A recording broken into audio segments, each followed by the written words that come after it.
La bruja que desafió al diablo, relato especial de Alex Morales Gómez y Trovit, relatos de horror. Todos los derechos reservados para Morales, terror y misterio. No soy de contar este tipo de cosas por temor a ser juzgado, y es que las cosas que encierran situaciones paranormales, en su mayoría inexplicables para muchos, son difíciles de creer. Quiero que por favor cambies mi nombre, porque lo que diré puede hacer que sea víctima de señalamientos que perjudiquen mi vida familiar. Cuando tenía 12 años vivía en una zona alejada, un pequeño pueblo costero del Pacífico colombiano, al cual solo se llegaba vía marítima. Fue en aquel lugar donde sucedió todo. Teníamos una vecina muy querida, su nombre era Bernabela. Decían que ella curaba de espanto, bendecía a los pescadores para que les fuera bien en sus faenas en el mar. Enseñaba oraciones a los hombres para protegerlos de los peligros de la noche, y cuando se adentraban en el espeso manglar, ella era una bruja, pero no como se sabe mencionar en las historias. Era una bruja que servía a la gente, como decir que era una bruja buena. Contaba mi abuelo para ese entonces de muchas proezas de doña Bernabela que se cumplían. La que siempre recuerdo es cuando mi abuelo contaba que el padrecito de nuestro pueblo, de aquella pequeña capilla, frente a todos los feligreses en la iglesia, se arrodilló y besó la mano de la bruja, dándole gracias y reconociendo su poder, porque juntos lograron llevar a cabo un exorcismo, nunca antes visto en el pueblo, donde vencieron al mismo diablo. Resulta que una tarde muy fría en el mes de abril, la niña Rosaura, hija del vecino Manuel, se había ido a jugar al monte adentro. Pasaron las horas y se hizo de noche. Rosaura no aparecía, así que debieron salir a buscarla, pero no la encontraron. La noche estaba demasiado oscura, tanto que apenas se podía ver a las personas cuando estaban cerca. Una espesa neblina cubría el pueblo. Los animales estaban inquietos, los perros no dejaban de ladrar, el miedo caminaba a las calles del pueblo, y hasta los más valientes sudaban y temblaban de una forma inexplicable. Así pasaron varios días que trataban de buscarla, pero era como si nunca avanzaran, hasta que intervino el padrecito y doña Bernabela, diciendo que esto no era normal. Podían sentir el mal cerca, aguardando para devorar a todo aquel que cayera en sus garras. En la noche, Bernabela le dijo al padrecito y a algunos hombres que iría al lugar donde se creía que estaba la niña. Debían de dejarla sola, que la fueran a buscar en la mañana. Cuando estos llegaron al amanecer, encontraron a Bernabela demacrada y ojerosa. Parecía muy enferma. Ella les dijo que en realidad lo de la pérdida de la niña Rosaura era cosa del demonio y debían ir a buscarla. El padrecito y los hombres le dijeron que ellos irían, que los esperara ahí, pero ella dijo que tenía que ir con ellos. Fue así que 8 hombres y Bernabela emprendieron camino, monte adentro, en busca de Rosaura. Pronto de adentrarse en el monte, se hizo la oscuridad. Se hizo una oscuridad como si fuera medianoche, algo bastante extraño y terrorífico, pues era cosa de las 7 de la mañana. Empezó un huracán que cubrió todo el bosque. Silbaba y amenazaba con derribar a los hombres. Bernabela y el padrecito eran los únicos que seguían con la entereza y decían que tenían que seguir avanzando, que la niña estaba cerca. Uno de los hombres huyó apenas vio la oscuridad. Apenas empezó el huracán, Bernabela se llevó sus manos a los ojos, como tapándose de una luz incandescente que solo ella veía. Los hombres estaban asustados, porque no solo era el huracán, era ese viento tenebroso y caliente, tan caliente que se sentía como si estuvieran en las puertas del infierno. Era tan fuerte que los quería derribar, que los quería arrastrar. También era ese bujido que se escuchaba en todo el ambiente, el bujido como un animal salvaje y agresivo. Bernabela y el padrecito seguían firmes hacia adelante, así que los hombres debieron también seguir con estos, a pesar que en sus caras se veía el terror de eso que estaban viviendo, de esa oscuridad que era imposible que pasara.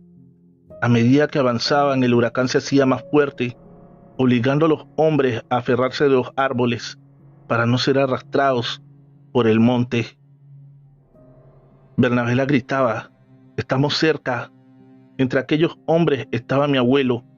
Después de unos cuantos pasos más, el huracán se detuvo, pero en cambio llegó un temblor que hacía rugir la tierra, hacía que ésta se tarjara por la mitad. Al padrecito debieron darle la mano para no ser engullido por una de estas grietas hechas en la tierra. Otro de los hombres huyó apenas empezó el temblor. Bernabela gritaba como loca: «Hay que seguir avanzando, hay que seguir avanzando, estamos cerca». El temblor seguía con más fuerza, tumbando los hombres al piso. El ambiente se llenó de un olor a azufre y a podredumbre, y de un chillido que hacía doler los oídos. Los hombres se llevaron las manos a las narices y a los oídos, tratando de protegerse de aquello que no entendían. De un momento a otro se hizo el silencio y vieron a la niña sentada. Parecía que hablaba con alguien y sonreía. La oscuridad era absoluta, pero donde estaba la niña se veía con claridad. Una voz tenebrosa y rugiente cubrió todo el monte y gritó: «Largo de aquí». Otro de los hombres huyó muerto de terror. Gritaba por todo el monte: «Es el demonio, es el demonio». Bernabela pareció ser atravesada por un rayo que nadie más vio, pero que la hizo caer al suelo. Llevándose sus manos al pecho, con una voz lastimera y suave, gritó: «Déjala en paz, yo ya cumplí mi promesa». En ese momento, la niña corrió a brazos de Bernabela y el sacerdote. Bernabela se veía débil, así que los pocos hombres que quedaban y el sacerdote llevaron en sus brazos a la niña y a Bernabela al poblado. En el mismo momento que Bernabela cayó al piso, llevándose las manos al pecho, se hizo de día. Se vio el sol en el firmamento irradiando, como nunca antes lo había hecho. Bernabela, después de lo vivido, quedó débil y enferma. Muy pronto murió. Nadie sabe a ciencia cierta lo que pasó, pero algunos cuentan que le confesó al padrecito, días antes de morir, que el demonio se había vengado de ella y se había robado a la niña para hacerle pagar por haber hecho el bien. Esa era la venganza del demonio, por ella no dedicar sus artes y su conocimiento al servicio del mal, y por el contrario, sí a hacer el bien. Recuerden también que la mejor forma de apoyar este canal es dejando tu pulgar arriba y un bonito comentario. Si aún no estás suscrito, dale fuerte al botón de suscripción y activa la campanita de notificaciones. Renuncia, escrito por Anaís Veloz. Historias macabras para no dormir. Trabajaba como policía en el estado de Jalisco, pero debido a lo que me sucedió renuncié de inmediato. Quizás crean que soy muy cobarde, pero hasta la fecha sigo sin desprenderme de esto. Hace algunos meses estábamos 3 compañeros y yo de servicio. Nuestra zona era el centro de Jalisco. Eran cerca de las 6 de la tarde cuando nos hablaron por radio que habían ejecutado a un hombre a las afueras de un conocido centro comercial. Nos dirigimos de inmediato y aún alcanzamos a ver cómo huían del lugar. La orden fue darlos de baja, así que comenzamos la persecución y comenzaron a dispararnos. Contestamos la agresión de igual manera y lamentablemente los dimos de baja. Llegaron de inmediato los servicios pericales a acordonar la zona. A mí y a otro de mis compañeros nos tocó hacer de guardia, ya que temían por la seguridad de los compañeros. Estaban colocando las señalizaciones correspondientes y esperando a que llegara el CEMEFO para el levantamiento de los cuerpos. Estábamos fumándonos un cigarrillo mi compañero y yo para bajar un poco la adrenalina de minutos antes, cuando escuchamos cómo uno de los peritos gritaba desesperado: «¡Alto! ¡Deténganlo! ¡Ayúdenme!». Volteamos de inmediato cuando vimos que la camioneta se movía y el perito trataba de detenerla, haciendo fuerza con su cuerpo. Corrimos a toda prisa creyendo que el sujeto había quedado con vida, pero lo más extraño fue que al estar muy cerca la camioneta se detuvo repentinamente. Mi compañero revisó al sujeto para ver si contaba con signos vitales, pero el resultado fue el mismo que la primera vez que lo revisaron: estaba muerto, al igual que el resto de los delincuentes. El perito al principio había entrado en shock, después de algunos minutos logró tranquilizarse y un rato más tarde dijo que pudo haber sido un reflejo del cuerpo, que eso era normal. Estábamos por llamar nuevamente a la fiscalía para preguntar qué había pasado con los chicos del CEMEFO, ya que estaban tardando más de lo habitual. En ese momento llegó y comenzaron a sacar los cuerpos. Después del levantamiento, les dijimos que nos retiraríamos del lugar, cosa que los peritos no nos los permitieron. Dijeron que tenían que revisar la camioneta meticulosamente, ahora que ya se habían llevado los cuerpos.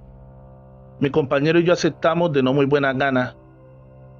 Justo cuando nos dimos la vuelta para buscar un lugar donde sentarnos, la camioneta empezó a avanzar nuevamente por sí sola y comenzaba a sonar el claxon de una manera constante. «Quita las llaves», le gritaba a mi compañero, que hacía la lucha de subir a la camioneta. Cuando por fin pudo abrir la puerta para subirse a la camioneta, nuevamente se paró de golpe y pude ver la cara de mi compañero de terror. «¿Qué pasa?», le gritaba algo estresado al verle el semblante. «No tiene llaves. ¿Cómo demonios es que se mueve?». Para tratar de tranquilizarlo, le dije que debía ser una falla mecánica. Los peritos ya no quisieron seguir investigando y mi compañero decía que prefería renunciar a quedarse más tiempo en ese lugar. Así que tuvimos que hablarle a la grúa para que remolcara la camioneta. Supongo que se encontraban cerca, ya que no tardaron mucho en llegar. Llené el reporte a toda prisa y me fui a mi casa a descansar, o eso creía. Me metí a bañar y me fui a la cama, justo a las 2 de la mañana. Me desperté al escuchar voces. «Jefe, nos vienen siguiendo». Se podía escuchar la angustia de la persona que hablaba. Me levanté de inmediato creyendo que mi radio había captado alguna frecuencia de algún grupo delictivo. Pero cuál sería mi sorpresa al tomar mi radio y darme cuenta que se encontraba apagado. Traté de relajarme y le eché la culpa al día tan fuerte que tuve. Me hice un té y me volví a dormir, pero después de aproximadamente media hora, nuevamente se volvió a escuchar lo mismo. «Jefe, nos vienen siguiendo, nos tienen rodeados». Juro que pude escuchar los balazos. Se escuchaba todo eso tan real como si la balacera estuviera sucediendo en mi habitación. No pude más, los nervios me estaban ganando. Así que tomé mi arma y las siguientes horas estuve viendo la TV para evitar quedarme dormido. No entendía nada de lo que estaba pasando, así que al llegarse la hora de irme a trabajar, estaba bastante cansado y paranoico. Al llegar a la fiscalía, me encontré con mis compañeros que no se veían mejor que yo. No me dijeron nada, pero podía notar su nerviosismo, ya que yo me encontraba igual. No aguanté más y me acerqué a uno de ellos. Le comencé a platicar todo lo que había pasado la noche anterior y pude ver un poco de alivio en su rostro. Entonces no solo me pasó a mí, decía, un poco aliviado. Creí que solo yo lo escuchaba, pero mis hijos y mi esposa también lo escucharon. Creíamos que nos estaban balaceando la casa. Incluso pedí refuerzo, dijo algo avergonzado. Estábamos muy entrados en el tema cuando nos interrumpió el encargado del corralón, donde habíamos mandado la camioneta. A ustedes los quería ver. Necesito la autorización para poder desconectarle la alarma y el claxon a la camioneta, ya que toda la noche estuvo sonando ese bendito mueble. Le firmamos la autorización y se retiró tranquilo. Nos mandaron llamar para decirnos que los otros 2 de nuestros compañeros habían presentado su renuncia muy temprano y la corporación quería saber si habíamos recibido alguna amenaza hacia nosotros o algún miembro de nuestra familia. Salimos a nuestra guardia como todos los días. Decidimos dejar a un lado lo que había pasado la noche anterior y seguir como si nada pasara. Pero después de un rato, los radios comenzaban nuevamente, la misma voz, las mismas palabras. Solo sé que esta vez se escuchaba una segunda voz. «No me quiero morir», repetía una y otra vez. Y la voz que ya nos era familiar respondía: «Tírales, cabrón, que de esta no salimos vivos». Nos quedamos helados al escuchar eso y optamos por retirarnos del lugar. Así fueron las siguientes 3 noches y 3 días. El cuarto día nuevamente se volvió a presentar el encargado del corralón. Fue directamente con mis superiores y pidió autorización de subastar la camioneta, a lo que mis jefes se opusieron de inmediato, ya que aún no se cumplía el tiempo para hacerlo. Él, un poco molesto, le dijo que desde que habían llevado esa camioneta Muchas cosas raras estaban pasando. El primer día no dejaba de sonar, creíamos que era alguna falla, pero llevamos un eléctrico y el ruido seguía. Hace 2 días la camioneta se movió sola, avanza unos cuantos metros y se detiene. La mera verdad, yo estoy muy nervioso. O me autoriza la subasta, o ahora mismo le presento mi renuncia. Al verlo tan decidido, no tuvo más opción que saltarse algunos seguimientos y firmó. Creímos que con eso se acabaría nuestro calvario, pero no fue así. Antes de renunciar, supe que la camioneta la han vendido 4 veces. Mismas veces que la han ido a regresar. Todas las personas dan el mismo motivo. Dicen que la camioneta está embrujada. Incluso ya le han echado agua bendita. Pero ni así dejan de pasar cosas. Lo mismo pasa con nosotros día tras día y noche tras noche. Esa gente se manifiesta. Muchos creerán que lo tenemos merecido porque dicen que somos asesinos con licencia, pero no es así. En este caso, yo a raíz de esto acudo a que me hagan limpia y cada día me encomiendo más a Dios. Gracias. La cabaña, escrito por Anaís Veloz, historias macabras para no dormir. Solía trabajar abriendo caminos en la sierra para que pudieran transitar los camioneros troceros. Era un trabajo muy bueno, ya que la paga era excelente y el trabajo no era muy pesado. Mi amigo Alberto era el que manejaba la máquina. Yo solo le servía de cocinero y le ayudaba en lo que necesitaba. Pasábamos 21 días en la sierra y una semana descansábamos. Para serles sincero, a mí me gustaba mucho mi trabajo, ya que cada día mi amigo Alberto me enseñaba un poco el manejo de la máquina. Una ocasión nos mandaron a un lugar al que nunca habíamos ido, ya que los que se encargaban de esa zona habían tenido un accidente. Tardamos cerca de 12 horas en llegar.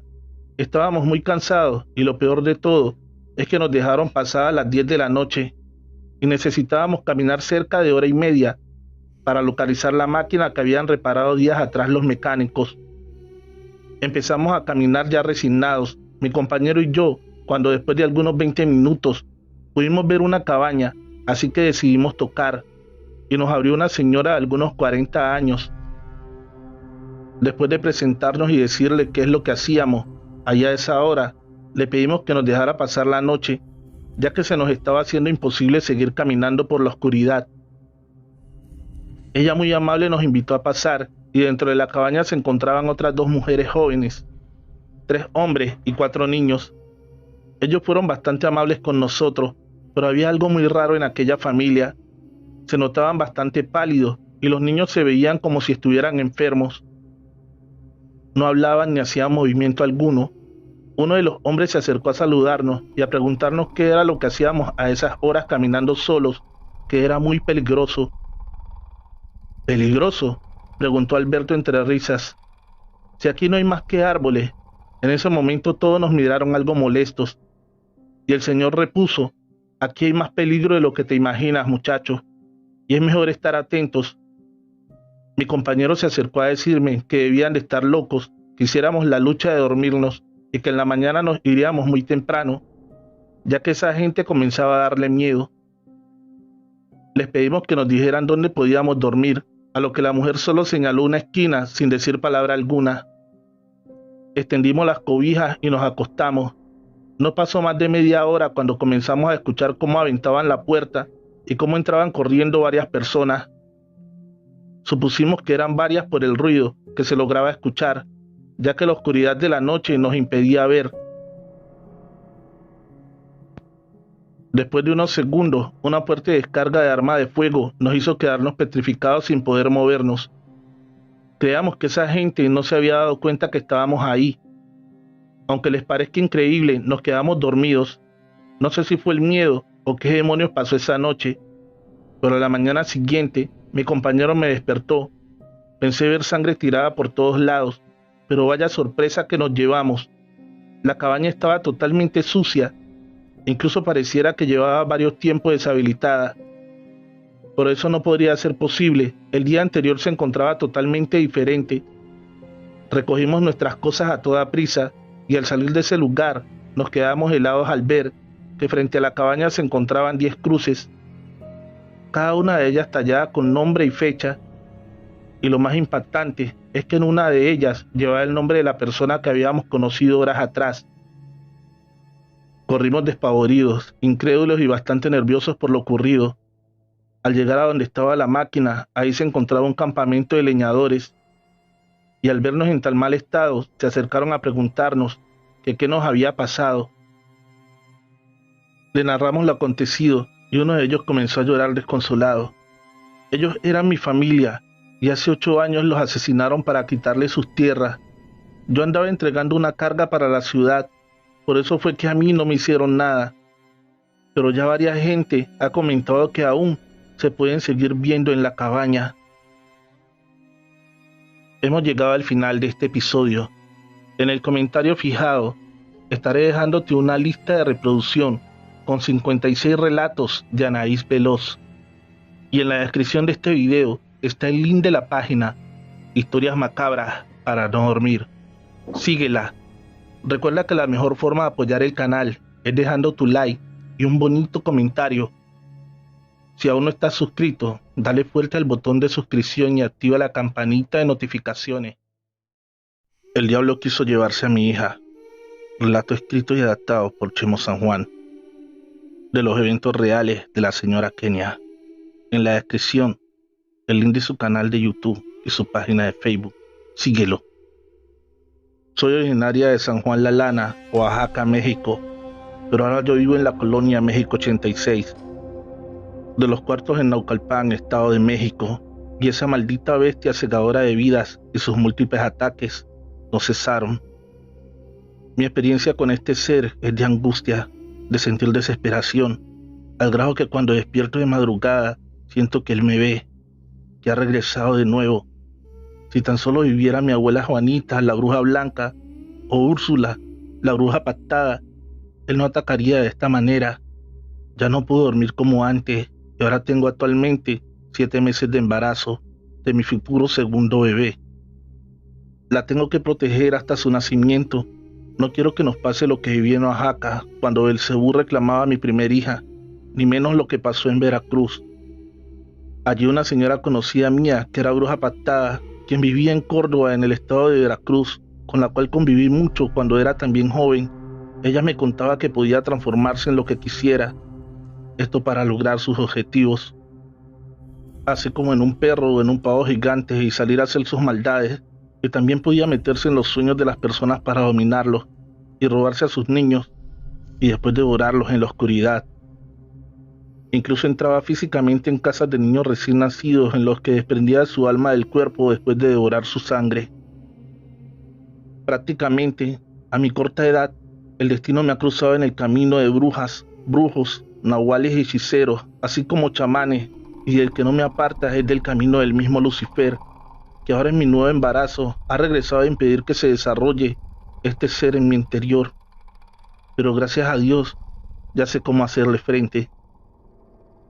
Lo que recién escuché en mi colonia Naucalpan es de mi vecina, quien tiene una nena de 1 año y medio, y me dice que ella dormía a su nena en una cuna junto a su cama, y que siempre también a las 3 a.m., extrañamente la nena lloraba desesperada, solo que dormida, y en cuanto la acostaban en la cama de sus padres, ésta se calmaba. Pero un día, estaban despiertos en la cocina y a la hora que lloró la niña, entró el padre a su cuarto y alcanzó a ver la silueta de una fea y carcomida mujer junto a la cuna. Y en cuanto esta bruja se vio descubierta, se volvió una bola de fuego, no sin antes chuparle su sangre dulce, y desapareció. Después dice que la madre vio igual otra noche una bola de fuego venir directamente a su ventana, que ella sintió miedo, pues estaban solas, y se salió rápido y se fue con su mamá. Otra cosa que escuché fue de un chico que trabajaba con mi esposo. Como son músicos, por lo regular trabajan de noche, y esa vez en que llegaron de trabajar, el chico estaba bajando los instrumentos para guardarlos. Cuando entró todo apresurado, estaba todo pálido, y dijo que lo asustó una señora que estaba escondida en la casa de al lado, que estaba como agachada detrás de unas plantas y que lo estaba viendo, y esta no tenía ojos ni piernas, era como un tronco humano. También otra vecina me contó que cuando ella tenía a su niño chiquito, en las noches como escuchaba que en el techo de su casa arañaban y pisaban con mucha fuerza, como queriendo entrar por arriba. A ella le daba mucho miedo y hasta que bauticé a su hijo dejó de pasar eso. En la casa donde vivimos, actualmente llevamos ya casi 4 años. Es una casa sola que rentamos. Vivo con mi nena de 5 años y mi esposo. Como ya les comenté, es músico y trabaja más que nada por las noches. Y siempre que él está aquí, duermo súper bien. Pero cuando sale a trabajar, o como ahora que tuvo que salir a otro estado, no duermo casi nada. Y mi nena dice que tiene sueños extraños. Otra cosa que acabo de recordar es que cuando mi nena, quien tiene el don de la luz y platica con los muertos, tenía casi 3 años, dormíamos junto a un closet y se quedaba abierto un espacio. Entonces un día mi esposo se fue en la noche y me quedé con la nena ya en la madrugada. Escuché un ruido extraño, como un animal adentro de la casa y me desperté. Justo allí vi como alguien jaló a mi niña de la cama y fue a caer en medio del closet y comenzó a llorar. Para ese entonces ella ya hablaba y decía que esa bestia tenía unos ojos rojos y un cuerpo horrible y estaba escondido en el closet. Como pude y armándome de valor lo cerré. Y también allí hay una bodega vieja en la propiedad donde vivimos, llena de polvo y cosas. Y mi hija dice que ahí dentro vive una señora que le pedía ayuda, pues que el maligno le quería arrebatar su alma. El día viernes a las 3 de la mañana me vino a visitar en mi patio un gato negro grande, gordo, al cual nunca había visto en mi vida. Y por más que lo asustaba, no se movía. Tenía los ojos y caras como de un humano. Hace también 1 año y medio me vinieron a tirar un trabajo a la puerta de mi hogar en una bolsa negra, el cual contenía fruta, dinero y animales muertos. Y en ese momento que salí, vi a una señora que se hizo pasar por vendedora de tamales y dijo que esa bolsa era para nosotros y se marchó. Al abrirla toqué trabajo y de allí mi vida cambió al grado que casi nos separamos. Nos enfermamos y quedamos sin dinero. Por cualquier motivo, el mal quiere destruir a mi familia. Amigo Chemo San Juan, pues esto comenzó de nuevo hace ya 8 días exactos, cuando mi esposo se fue a otro estado a tocar.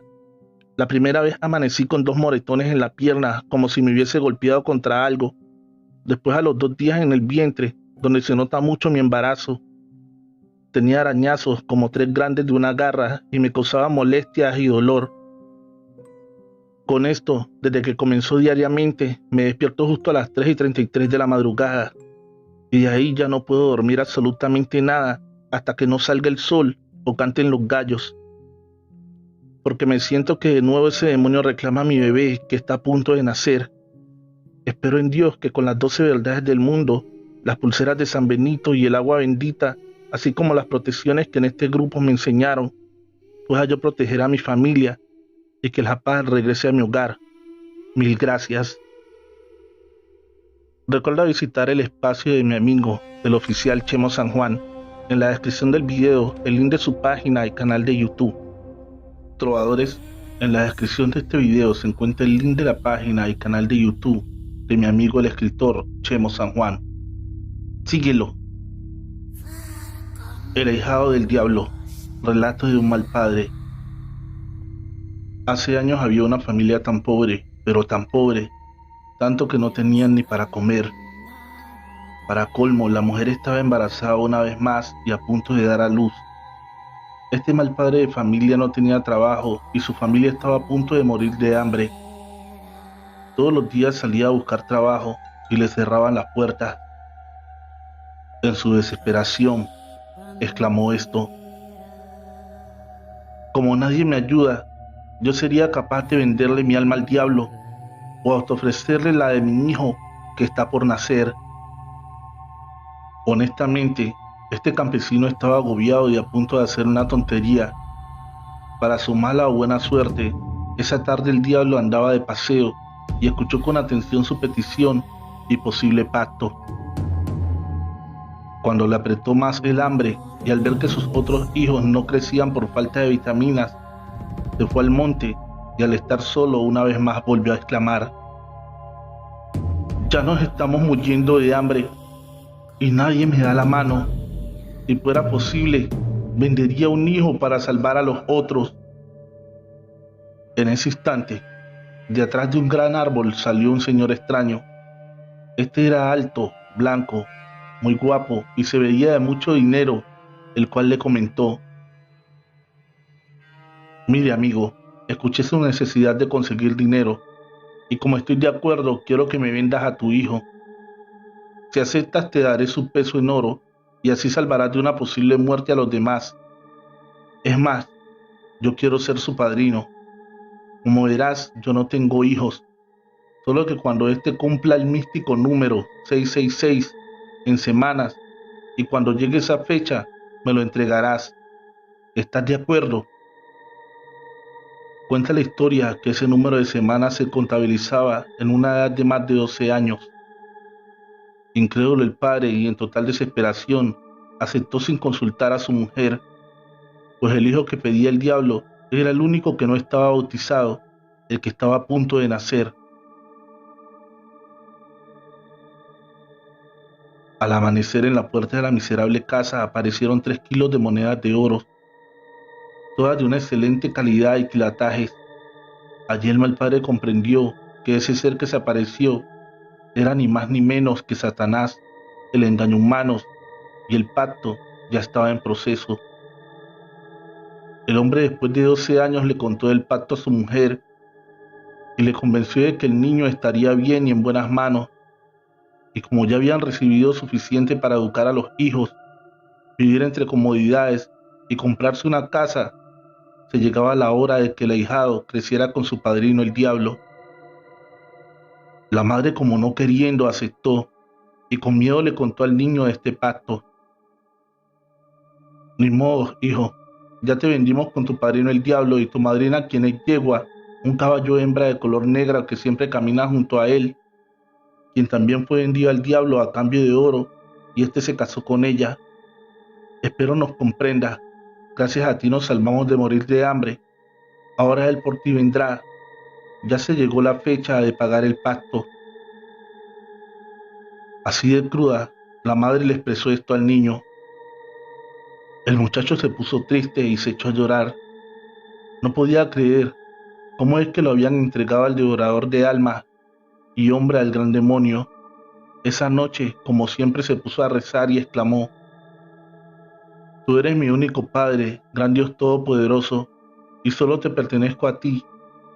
Te ruego por favor no permitas que ese ser maligno me lleve y maldiga mi alma. Cuentan que esa noche, al ver la tristeza del Hijo de Dios, del cielo bajó un ángel a consolarlo y a decirle: este mensaje es de Dios Padre. Tú no tienes la culpa de sacrificarte por tu familia, como Cristo lo hizo por la humanidad, pero lamentablemente tus propios padres te vendieron. El niño triste decía: ¿cómo va a ser esto posible? No creí que los que me amaban me vendieron. El ángel contestó: sí, hijo, ahora tu padrino es el diablo y tu madrina es ese caballo hembra color negro que monta y también fue vendida por un humano en total desesperación, y en breve vendrán por su ahijado. Pero no estás solo. Tu Padre Dios Todopoderoso te manda un regalo. Esta es una soga de 12 nudos que está bendecida celestialmente, y con esta soga le darás 9 latigazos a quien venga a reclamar tu alma o el pago pactado. A la semana tocaron la puerta y era una yegua negra que con voz humana replicó: buenas noches, compadre. Vengo por mi ahijado. Me manda su compadre el diablo. Él ya cumplió y ahora exigimos el pago. El niño no se despidió de sus padres y triste se encaminó a su muerte prematura y a la perdición de su alma. Dicen que en el bosque la tierra se abrió para que entrara el mal, y en ese momento el niño sacó la soga y le dio de latigazos a su madrina la yegua, quien salió muerta de dolor y miedo y huyó entre la oscuridad. El niño, a pesar de ser muy joven, era valiente de corazón, pero allí no acabó todo. Cuando el niño pretendía huir, se le apareció el diablo y extrañado este le dijo: creo que te llevaré yo a tu nueva casa al infierno, ahijado. ¿Por qué no viene mi madrina, padrino? Este extrañado contestó: no puede, ella de repente enfermó y no se puede incorporar. Más tarde veré qué le pasó, ¿ok? El diablo le dijo a su hijado: por cierto, vamos a un lugar lejano y no podrás ir a pie. Y en ese momento el diablo se convirtió en un toro negro pura sangre para que el niño lo montara. Pero antes de montarse, el niño volvió a sacar la soga bendita y le dio otros 9 latigazos a su padrino, el mismo diablo. Y este, muerto de dolor ante tal objeto celestial, no pudo con eso y retornó por donde la tierra se había abierto. Estos latigazos duraban décadas en borrarse, y desde entonces jamás pudieron reclamar como pago el alma del inocente niño. Comenta la gente del pueblo que de la noche a la mañana esta familia desapareció por completo. La casa se destruyó, las tierras se secaron y sus animales se murieron, y desde entonces quedaron malditas, y algunos al pasar por allí de noche escuchan cómo las almas son atormentadas por el diablo después de que no cumplieron su pago con el señor Satanás, o al menos eso es lo que la gente cuenta. Gracias. Relato escrito y adaptado por Chemo San Juan. Fue allí cuando se descubrió que él era uno de los tantos nahuales del pueblo, pues estaba claro que había muchos. Moroleón, pueblo de nahuales. Relato escrito y adaptado por Chemo San Juan, de los eventos reales de Marcos Gómez. Historias de nahuales se cuentan en todos lados, muy aterradoras, otras difíciles de creer, pero esto que pasó en el estado de Guanajuato, México, y sus alrededores, deja mucho a la imaginación. De joven mi padre nos contaba muchas de estas historias, como sacadas de ultratumba, de seres con la capacidad híbrida de mutar y transformarse en algún tipo de mamífero o ave, con capacidades exclusivas, así como habilidades impresionantes y una fuerza descomunal. La familia decía que eran seres creación del diablo y que de alguna manera o por algún motivo se establecieron en límites con el estado de Querétaro, así como en la sierra o bajío del estado de Guanajuato. Recuerdo que después lo comprobé en mi juventud, cuando fui de vacaciones. Temerosa se observaba la gente de mi pueblo y apresurados estaban todos en esa noche que sabían habría luna llena. Unos corrían a la iglesia, otros a cuevas, unos más abajo de la cama. En pocas palabras, todos se ocultaban y escondían sus pocas pertenencias, así como a sus animales de granja y especialmente a sus hijas jóvenes, pues esa bestia no tenía piedad de ellas y las raptaba siniestramente, y de ellas jamás se supo nada. Esto era en Moroleón, Guanajuato, en un pequeño pueblo, y de ese entonces los aberrantes encuentros con estas bestias nocturnas se volvieron recurrentes. En mi primer encuentro con esto, yo tendría unos 8 años, si bien recuerdo, ya que todos los fines de año nos reuníamos en casa de mi abuelo y él nos contaba de ataques contra animales o vecinos de este famoso nahual que atemorizaba en estos humildes ranchos. La bestia era muy temida en el pueblo. Este cero demonio que se dedicaba a robar en las casas y ranchos no lo hacía solo con animales y niños, raptaba mujeres y robaba cosas materiales. Más bien se llevaba de todo, así como aparatos domésticos, joyas, herramientas de todo lo que a su paso se encontraba. En esa semana mi abuela cuenta que guardó cuidadosamente a sus más de 100 gallinas en el viejo establo, pensando que esta bestia en su morfosis de burro perro, así como tigre, no podía encontrarlas, pero creo, estaba muy equivocada. Después de la 1 de la madrugada, los animales comenzaron a impacientarse y las gallinas hacían un gran alboroto tan fuerte que mi abuelo se levantó a investigar con machete en mano, y al abrir el establo encontró un tracuache enorme devorando una gallina, y el cual ya había matado a unas 20 de ellas. Mi viejo abuelo, sin pensarlo, le dio un machetazo a este roedor y le cortó parte de su pata, quien salió como pudo por debajo de la cerca del establo para perderse en las milpas. Ese día nos sorprendió que don Pedro Pérez, el carnicero del pueblo, no abriera su local, y mi abuelo, al no saber de él, lo visitó. Ya estando en casa, vio que había tenido un accidente, pues tenía cortado su pie izquierdo. Ya mejor no preguntó nada y salió de esa casa preocupado y con algo de miedo. Estos ataques a personas, animales y niños eran ya constantes y pasaban de a 2 veces por semana o a veces a diario, en diferentes lugares pero al mismo tiempo, y en el pueblo, lo que significaba que eran varios y no solo uno. Los pobres campesinos ya no sabían qué hacer o cómo acabar con este nahual, pues los sugestionaba y no todos querían hacer guardia por miedo a que los atacara. Fue entonces, después de que se perdió una bella joven, que la gente decidió por fin enfrentarlo y perderle el miedo. Primero le pusieron una emboscada. Dice mi abuelo que le colocaron animales amarrados en el camino y ellos se subieron a un árbol para esperarlo. Así pasaron muchas horas y, a punto de darse por vencidos, notaron que algo enorme se acercaba por el camino, pero no tomó en cuenta los animales allí ofrecidos y ellos quedaron paralizados del horror al ver cómo un enorme perro negro de una impresionante mandíbula y de feroz presencia en su lomo traía cargando un cerdo de más de 100 kilogramos.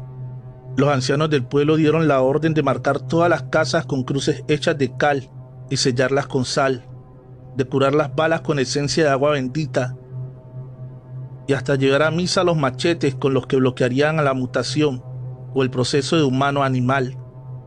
Por ser un pueblo pequeño, muchos ya sabían o tenían algún conocimiento de lo que era un nahual.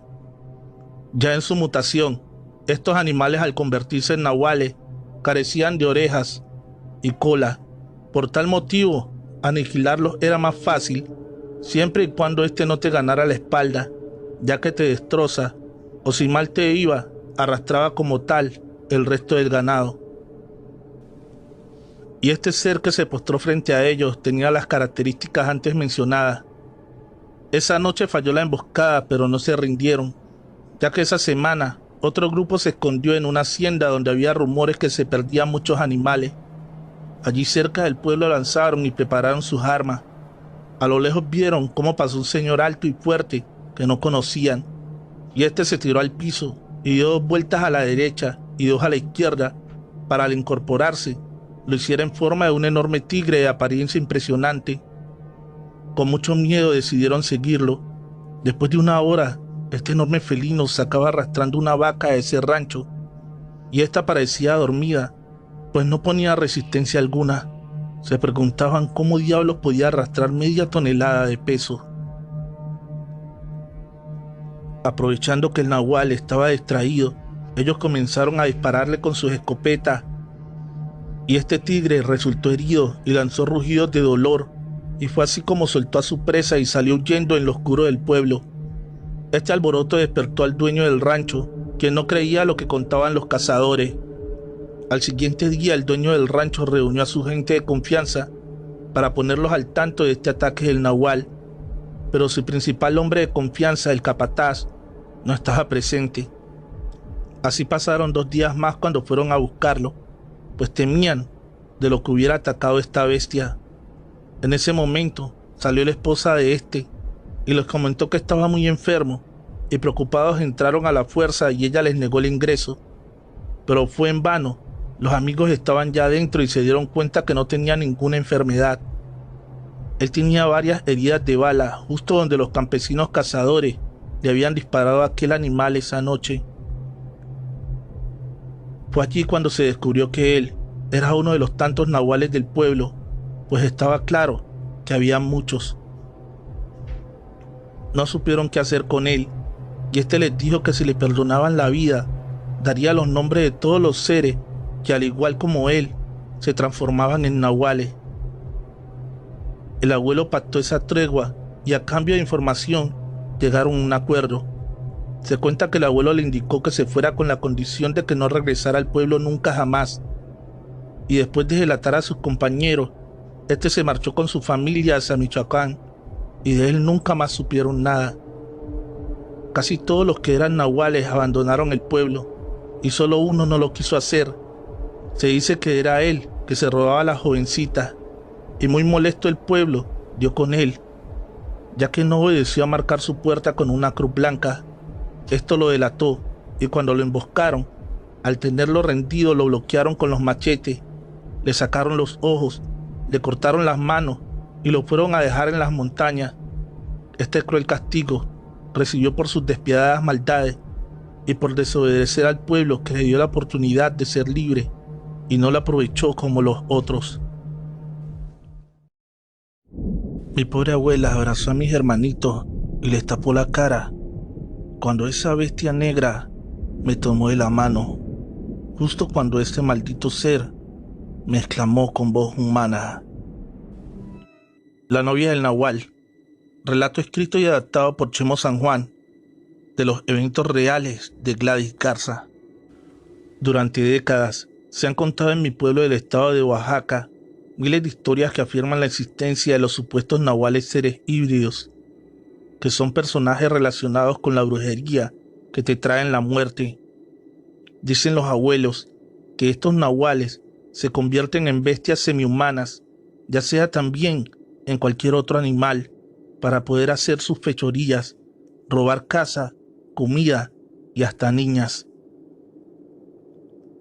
Mi abuela cuenta que en el pueblo ocurrió hace ya más de 60 años un evento aterrador donde un ser llamado Nahual, que era mitad hombre y mitad bestia, solo esperaba el anochecer para aparecerse por las calles y robarse a los niños, principalmente recién nacidos.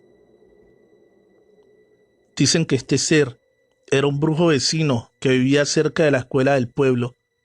En ese entonces, las familias oaxaqueñas vivían aterradas, principalmente en los hogares donde había niñas y mujeres que recién habían dado a luz, ya que el Nahual las buscaba para arrebatarles a sus hijos, porque eran de sangre dulce y libres de sal. El terror de las personas campesinas era tan grande que no dejaban que se quedaran en sus casas sin protección. Siempre alguien estaba al pendiente de ellas con un machete bendito, cuchillos de plata o balas curadas por lo que pudieran pasar. Luego de que por todo el municipio se corriera la voz de que los nahuales estaban entre la población y caminaban de día entre nosotros, porque lamentablemente ya eran varios niños los que el Nahual se había llevado en las noches. Por ese motivo, un grupo de cazadores se armó de valor para tratar de atraparlo y darle muerte, pero no fue tan fácil, ya que éste sabía que lo estaban buscando. Abuela, abuela, ¿lo escuchas? Pon atención allí, está otra vez como cada noche. Está tratando de entrar, ya va a tirar la puerta. Tengo miedo.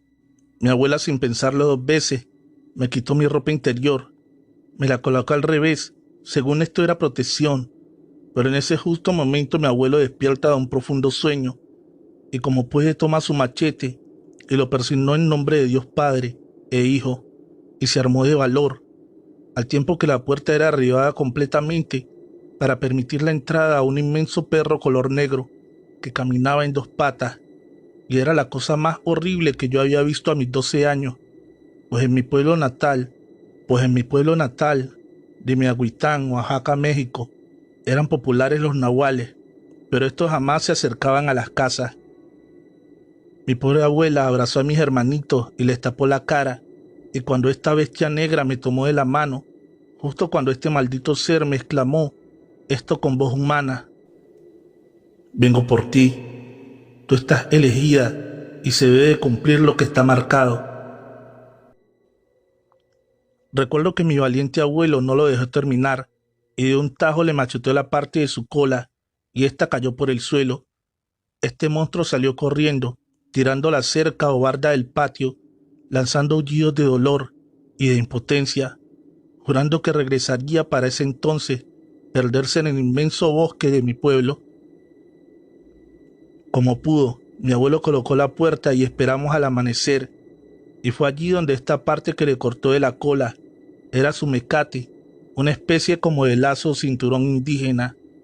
Este traía las iniciales y colores de un señor conocido del pueblo, y ahora ya sabíamos que era Nahual, para así informar al pueblo y darles a conocer que un Nahual trató de robarme, Ahora el asunto era algo delicado, pues yo no pertenecía a la comunidad oaxaqueña, ya que era la Ciudad de México, y por eso no tenía por qué disponer de mi vida, cosa que me sorprendió, y en ese momento mi abuela me hizo mis maletas y me mandó junto con mis hermanitos de regreso a la capital. Cuenta mi abuela que a la noche siguiente, de nueva cuenta un perro negro pero más pequeño, trató de entrar por la ventana y ahora lo consiguió y buscaba algo, solo que gracias a Dios ya no estaba allí. Y en ese momento mi abuelo volvió a sacar su machete con mucho miedo, pero ahora vio que era un perro más pequeño y lo que hizo fue darle un golpe al piso con el mismo. Y este nahual quedó paralizado. Ya para el segundo golpe con el machete, el nahual quedó desmayado y allí aprovechó y lo encerró en una fuerte jaula para pollos. Y de nueva cuenta esperó al amanecer. Y el primero en llegar fue don Onofre García, de unos 50 años, quien era un hombre alto, moreno y fuerte, y de la manera más atenta le pidió a mi abuelo le entregara a su hijo, o de lo contrario pagaría las consecuencias mi viejito. El nahual exclamó: mire viejo, a mi hijo le gusta su nieta para novia, y después él la tomará por esposa. Así es la ley en el pueblo, y no hay quien evite eso. Así que dime cuánto quieres como pago, ya que tengo dinero, oro, animales, joyas, lo que pidas, pero eso si le viera a mi hijo, o pagarás las consecuencias. Mi abuelo, con un poco de miedo, sacó de la jaula al perro, y este nahual grande dio fecha para que me entregaran con él. Mi abuela soltó el llanto, pues era imposible, primera por mi corta edad, y segunda porque un día antes llegué a Ciudad de México. Cuentan en el rancho que ese nahual era parte de una enorme familia que vivía cerca del río. En ese entonces las familias de Miguitán vivían aterradas, principalmente en los hogares donde había mujeres guapas. Los campesinos del pueblo, cansados de este nahual y de sus múltiples ataques, le pusieron una trampa, y cuando pensó que me tomaría su hijo como esposa, todos sacaron sus machetes bendecidos y descuartizaron a don Onofre, quien murió instantáneamente, y le perdonaron la vida a su hijo, mismo que fue expulsado del rancho, y este, dicen, se fue a vivir a Estados Unidos por más de 30 años, pero en el año pasado fue a mi pueblo, en Oaxaca, y lo vi caminando por la plaza y me lanzó una mirada de desprecio y odio, y creo que no fue nada bueno, porque en estas noches, a lo lejos en las montañas, se escucha como un bravo perro aúlla, y temo que esta bestia cumpla su palabra, o peor aún, daña a mis pobres abuelos, que aún siguen con vida a sus más de 70 años, pero allí no acabó todo. Los nahuales siguieron manifestándose una y otra vez, y en una ocasión, cuando un nahual buscaba meterse a una casa que se encontraba a las orillas del río, los campesinos temerosos, que todas las noches vigilaban el pueblo, lo sorprendieron, y primero como pudieron le dispararon en una de las piernas para inmovilizarlo, y al tenerlo de frente, con un machete curado le cortaron la cabeza, solo que no le pegaron bien, por lo que salió corriendo rumbo al monte. Detrás de él se fueron todos los vecinos que buscaban vengarse de tantas mujeres, niñas y bebés robados. Por eso no le perdieron la pista. Así pasaron horas y después lo encontraron moribundo entre los matorrales. Cuentan que la apariencia de este ser ya no era híbrida como la del animal feroz que vieron, ya que nuevamente tenía el rostro de un ser humano, pero sus manos aún eran como las de una bestia. Ahí frente a todos estaba agonizando el nahual, que todo el pueblo quería ver muerto. Los pobladores afirmaron que se trataba de un vecino muy conocido que vivía en el centro del rancho y que era sabido por todos que se dedicaba a hacer maldades. En ese momento, los hombres terminaron por rematarlo. Era la vida de él, o que siguiera dañando con su maldad a las mujeres. Nunca se supo qué hacía con los niños que se robaba, si los regalaba o los mataba. Lo que sí es que después de la muerte de este nahual, los pobladores ya no volvieron a saber de la existencia de otro ser de este tipo. Se dice que en las comunidades vecinas algunos nahuales han aparecido y que también los han matado, y aún en Oaxaca se han manifestado una vez más Por eso gracias a Dios que me regresaron a la Ciudad de México y eso quedó como una pesadilla. Relato escrito y datado por Chemo San Juan, basado en los eventos reales de Gladys Garza.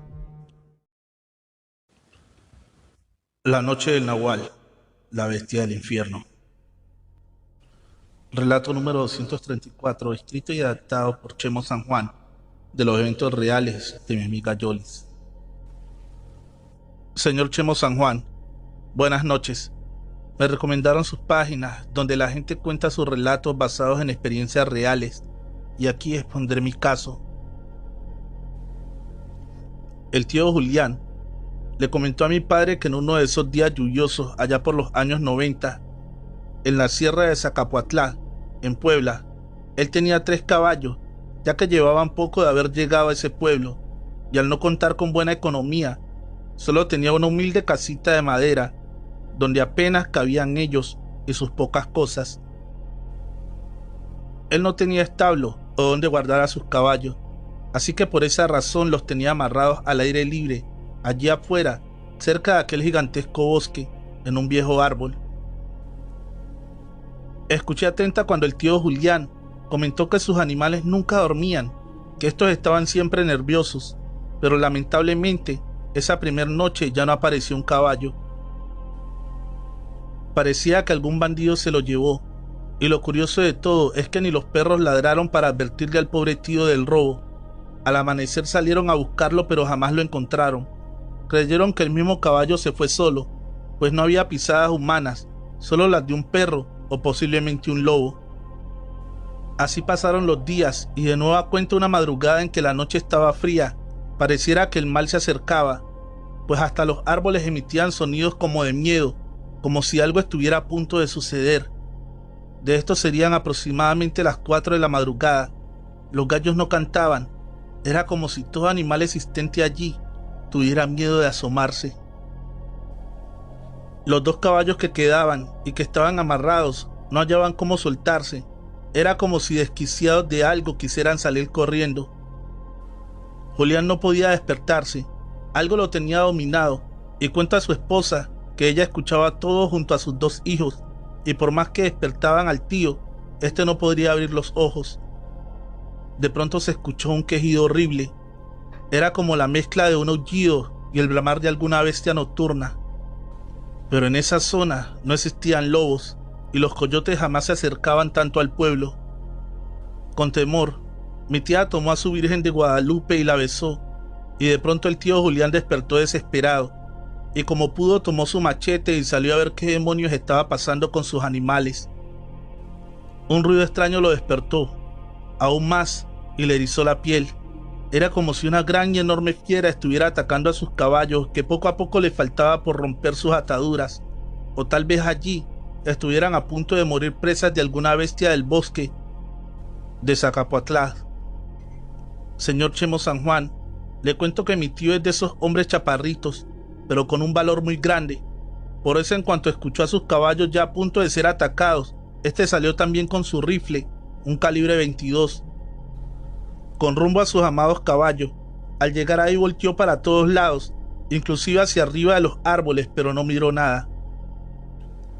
Allí solo estaba un pequeño perro negro, de esos con rasgos de sarna o roña, muy flaco, mugroso y enfermo. Sus caballos locos seguían, al grado de que los aterrados que estaban casi se les salían los ojos, de algo que los mataba del susto. Este perro silenciosamente se acercaba hasta los pobres animales, y estos brincaban de terror. Era una horrible escena de miedo, de ver cómo este miserable perro los mataba de miedo. Mi tío, al notar esto, muy molesto, regresó a la casa para soltar a un gran perro pitbull, para que asustara a este miserable perro enfermo. Pero increíblemente, el valiente pitbull se escondía entre las piernas de mi tío Julián, quien, ya molesto de esto, cargó su arma y apuntó al perro negro.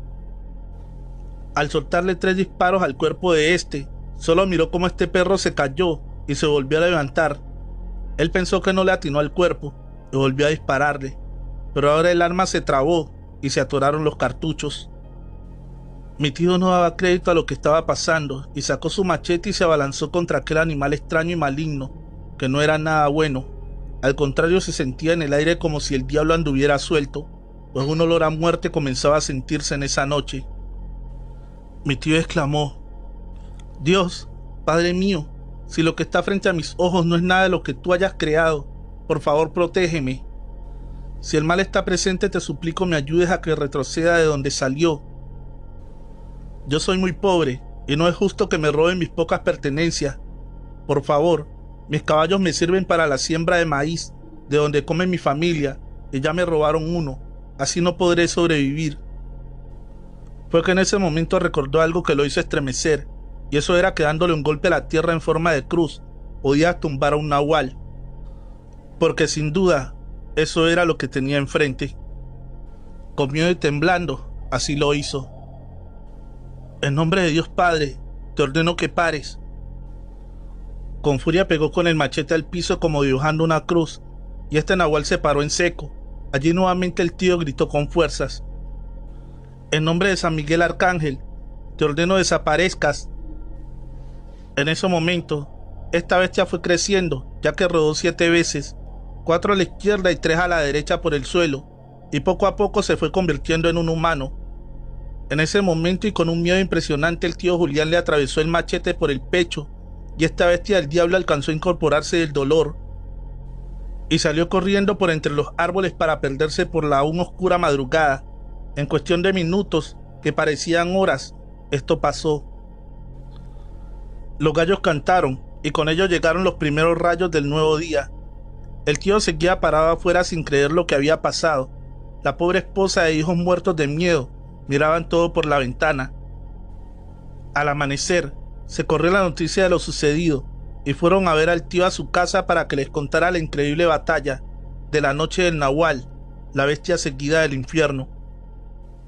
Pero de igual forma, todos se marcharon ya que había muertito en el pueblo, y decían que de enfermedad murió el viejo Macario, uno de los ganaderos más ricos del pueblo. Pero nadie dio crédito cuando al enterrarlo, la caja no cabía en la tierra. Se soltó un viento horrible a mitad del día, los perros aullaban de dolor y de miedo, los animales se mostraban nerviosos. Al final de cuentas, los familiares lo llevaron a incinerar, cosa que fue extraña en ese pueblo de Zacapuatlá, de la Sierra de Puebla. Nadie notó que en ese rancho que dejó el viejo Macario estaba amarrado el caballo de Julián, el valiente campesino que dio a muerte a esta bestia del diablo, a este misterioso nahual pactado, el que acechaba en las noches, pero gracias a Dios tuvo un triste y merecido final. Existen muchas leyendas acerca de apariciones, brujas y demonios en la carretera. Lo que escucharás a continuación es una leyenda urbana acerca del demonio que aparece al costado de la carretera. Si ves a este demonio con forma de hombre, no conduzcas de vuelta a casa. Pero antes de continuar, si aún no estás suscrito a este canal, te pido que por favor le des fuerte al botón de suscripción y actives la campanita de notificaciones. Eso nos ayudaría muchísimo. Tenemos esta leyenda urbana en mi ciudad, llamada El Hombre al Lado del Camino. Supuestamente, es posible que lo veas parado al costado de la carretera cuando conduces. Algunos dicen que siempre es cuando estás de camino a casa. He visto fotos del hombre del camino equivocado. Circulan entre nosotros por mensajes de texto. Circulan aquí entre estudiantes, trabajadores, amigos y familiares. Curiosamente, nunca he visto ninguna de esas fotos publicadas en línea. No sé si es por miedo, porque los que han hecho las fotos quieren perpetuar la mística de nuestra leyenda urbana local, o por otra cosa.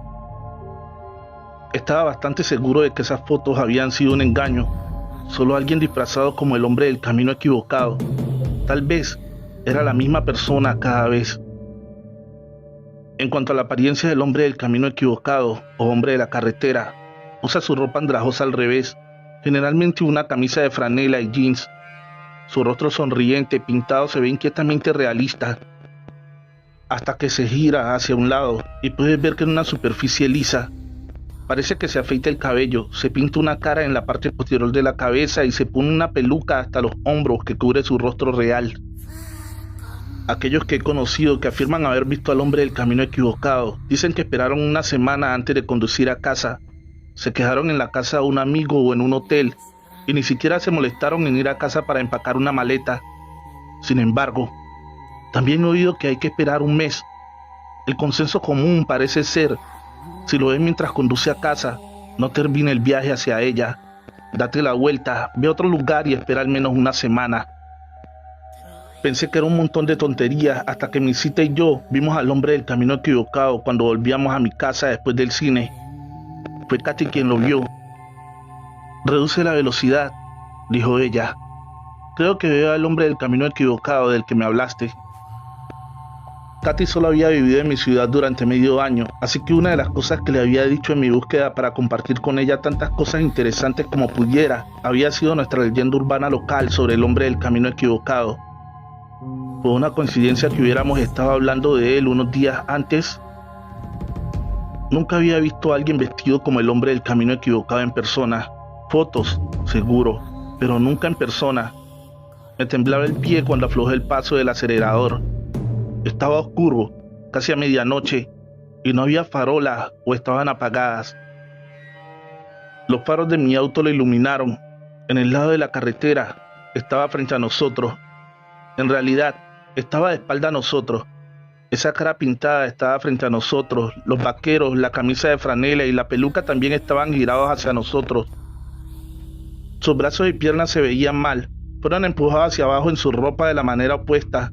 Quería divertirme, pero estaba alarmado. Cuando llegamos a estar a unos 10 pies de distancia de mi auto, volvió su cabeza pintada hacia nosotros. Esos ojos pintados, realistas, pero demasiado abiertos para siempre, parecían estar mirando directamente a los míos. Mientras conducíamos lentamente, lo saludé con la mano y me reí para tratar de aliviar un poco la tensión. Él no le devolvió el saludo. Miré a Katy. Ella también estaba saludando, pero ella no se estaba riendo.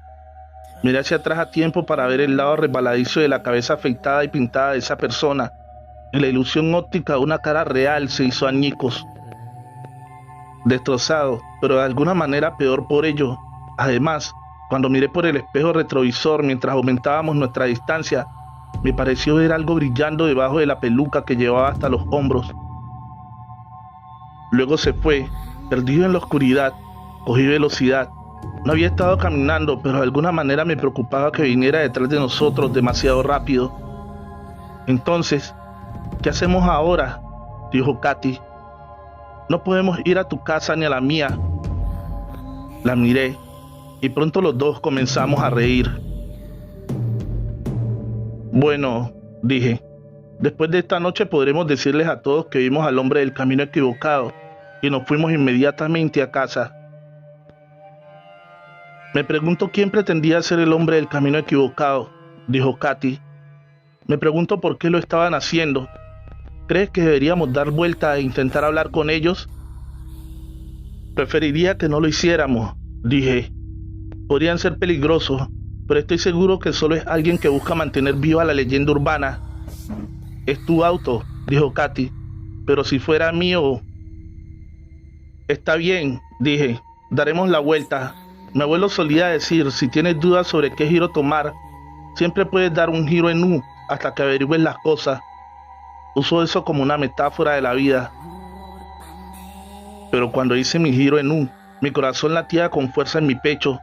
Condujimos por toda esa calle oscura sin volver a ver a esa persona. Tenía un par de millas de largo en esa dirección, por lo que no hay forma de que pudieran haber caminado o corrido la distancia tan rápido. Katy y yo decidimos que la persona vestida como el hombre del camino equivocado debe haber dejado el arcén de la carretera hacia los bosques circundantes. La idea de que se escondieran en el bosque mientras pasábamos de nuevo me hizo sentir como si tuviera araña arrastrándose por mi piel. Hicimos otro giro en U y durante todo ese tiempo me quedé mirando alrededor en caso de que esa persona saltara sobre nosotros de la nada. Pero pronto nos dirigíamos de regreso a la dirección de mi casa sin volver a mirar el hombre del camino equivocado.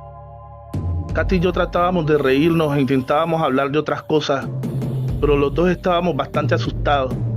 No podíamos dejar de charlar de todo y de nada, o de mirar por las ventanillas o por los retrovisores laterales. Nos convertimos en mi subdivisión.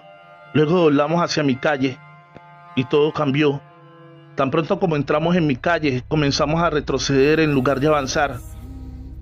«Lo pusiste al revés», dijo Katy. Su mano estaba agarrando mi brazo. Estaba tan frío como el hielo. Detuve el auto. Ambos estábamos mirando hacia abajo. El coche estaba en marcha.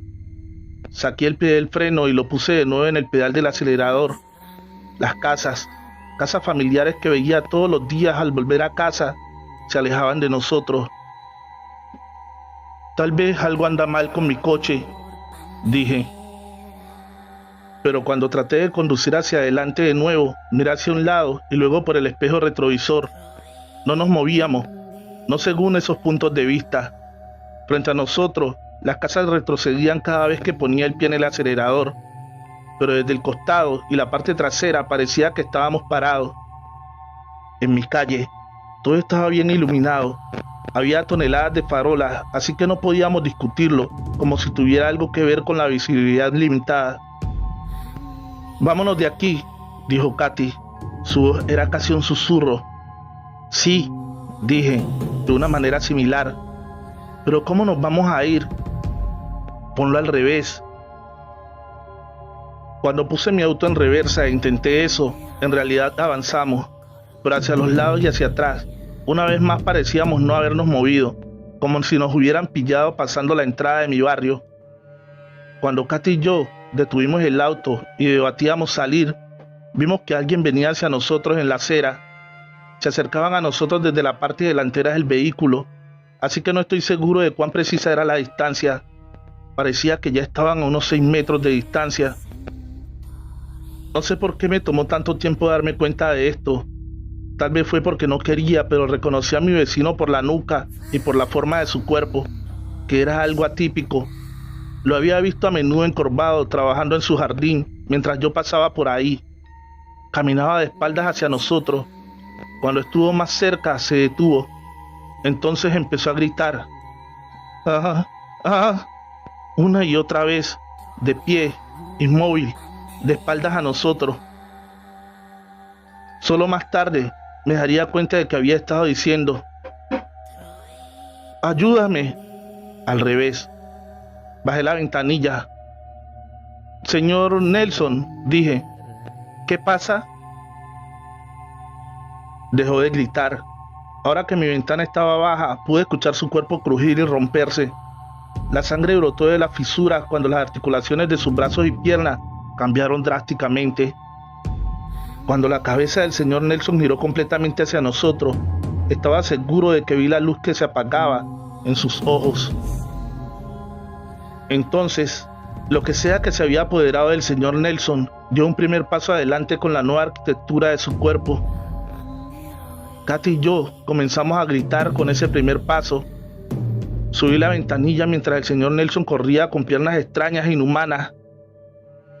Sus rótulas y codos se habían estirado y exagerado al estar invertidos. Puse mi pie en el acelerador. Con el auto todavía en reversa y a través de las ventanas delanteras parecía que estuviéramos avanzando a toda velocidad. A pesar de que una mirada a los lados o en el retrovisor mostró que todavía estábamos parados, chocamos contra el señor Nelson. La sangre acuchillaba el parabrisas. El coche subía y bajaba mientras pasábamos por encima de su cuerpo. A los lados y en la parte trasera no había indicios de que el automóvil subiera y bajara. No vio aparecer un bulto detrás de nosotros. Mantuve mi pie en el acelerador, aún avanzando en reversa. Vi romperse una ventana de la casa de un vecino. Una pareja que apenas reconocí se arrastró como arañas bebés fuera de los huevos, goteando sangre y más sangre mientras se raspaban contra los fragmentos del marco de la ventana. No creo que fuera que no supieran abrir las ventanas. Cuando la esposa se detuvo en la ventana, sonrió. Ella frotó intencionalmente su cuero cabelludo contra un pedazo de vidrio particularmente afilado. Salió carne y sangre. Creo que pude ver el blanco de su cráneo. Para entonces su esposo ya estaba en el suelo corriendo hacia nosotros. Aceleré hacia adelante. Ellos y su casa desaparecieron por los costados y la parte trasera del vehículo, que nuevamente estaban atrapados cerca de la entrada de la calle. Salía más gente de sus casas. Salieron todos retorcidos y rotos, dañándose aún más a medida que salían. Corrieron hacia nosotros con las piernas hacia atrás, agitando los brazos hacia atrás. Todo acerca de ellos estaba en el camino equivocado. En poco tiempo me encontré pisando los frenos. «Sigue adelante», Katy gritó. «Nos van a alcanzar». Delante vi mi propio camino de entrada. Alguien que se parecía a mí estaba hablando con otra persona con la cara pintada. El rostro pintado asintió. Arriba y abajo asintió como lo haría una cara real. Luego, cuando vi que la peluca se arrastraba y se movía aparentemente sola, me di cuenta de que el verdadero rostro debajo de la peluca estaba hablando, moviendo sus labios, respirando. El hombre del camino equivocado me estaba hablando a mí, o a alguien que se parecía a mí. Al mismo tiempo, Katy se inclinaba sobre mí, tratando desesperadamente de poner el pie en el acelerador. Un par de trozos retorcidos de hueso y carne chocaron contra el parabrisas. Dos caras con los pliegues del cuello arrugados me miraban con ojos vidriosos. Estos eran rostros que debería haber reconocido. Sus brazos torcidos continuaron golpeando la ventana a pesar de que sus ojos me decían que no había nadie en casa. Una telaraña de grietas se extendió por el parabrisas. Sus surcos mancharon de sangre. Apreté mi pie en el acelerador mientras ayudaba a estabilizar a Katy en su asiento. Tiramos a esos dos y justo después atropellamos a toda una familia en rápida sucesión. No tuve tiempo de sentirme culpable. Estos no eran mis vecinos. Estos no eran mis vecinos. Estos no eran. Katy y yo comenzamos a cambiar. Escuché algunos de mis huesos romperse. Lo sentí un momento después, como el reverso del relámpago antes del trueno. Katy y yo comenzamos a gritar, casi al unísono y casi al mismo tiempo. Era como si un coro de dolor y miedo y dolor, se hubiera levantado con nosotros como instrumento. «Mantén la cabeza hacia atrás», grité mientras me esforzaba por mantener mi cabeza pegada a mi asiento. «No dejes que se tuerza. Pase lo que pase con el resto de nuestros cuerpos, no podemos dejar que nos mate». «Lo sé», dijo Katy. «Solo saca este auto de aquí. Haz un cambio de sentido o algo así». «Haz un cambio de sentido», pensé. ¿Qué decía mi abuelo sobre la vida? Y como si no sabías qué hacer, siempre podías hacer un cambio de sentido. Todavía en reversa, pero aún yendo hacia adelante, hice girar el auto chirriando. No miré por lados o la parte trasera. Disparé dirigiéndome hacia donde habíamos venido. El hombre del camino equivocado esperó. Me esperó en el cruce de mi camino de entrada y la calle. Su boca pintada sonreía para siempre. Sus ojos pintados estaban demasiado abiertos e incapaces de parpadear. Pasamos junto a él y salimos del barrio. Sin embargo, Katy y yo no estábamos fuera de peligro. Pude llevarnos a una estación de servicio cercana antes de que mis piernas y brazos, que se invirtieron parcialmente y goteaban sangre, fallaran por completo. Nos arrastramos fuera del vehículo y sobre el frío y duro cemento de la gasolinera. Me desmayé casi de inmediato, pero Katy me dice que mantuve el conocimiento hasta que llegó la ambulancia. No la envidio. Pasamos meses en el hospital con huesos rotos y ligamentos y músculos desgarrados. Creo que lo único que no hubiéramos salvado de un daño permanente podría haber sido los asientos de nuestro vehículo resistiendo nuestros cambios. Les dijimos a los médicos que habíamos tenido un accidente automovilístico. Nos negaron con la cabeza y siguieron haciendo preguntas. Volví a casa, eventualmente. Ambos lo hicimos. La razón por la que me fui a casa fue porque uno de mis vecinos que habíamos atropellado con mi coche vino al hospital a visitarme. Parecían completamente bien, como si nada hubiera pasado, y el hombre del camino equivocado nunca los hubiera cambiado. Pero mi vehículo, Katy y yo sufrimos daño, tanto física como psicológicamente, y mientras nuestros cuerpos se están recuperando, no creo que volvamos a ser los mismos. Me siento mal por dentro. Hemos llegado al final de este episodio. Espero que te haya gustado esta leyenda urbana. Recuerda que la mejor forma de apoyar el canal es dejando tu like y un bonito comentario. También puedes seguirnos en Spotify. Estaremos actualizando constantemente episodios de los relatos subidos al canal. Y ten mucho cuidado con encontrarte al hombre del camino equivocado o el demonio de la carretera. Feliz noche, trovadores, amantes de cuentos de terror.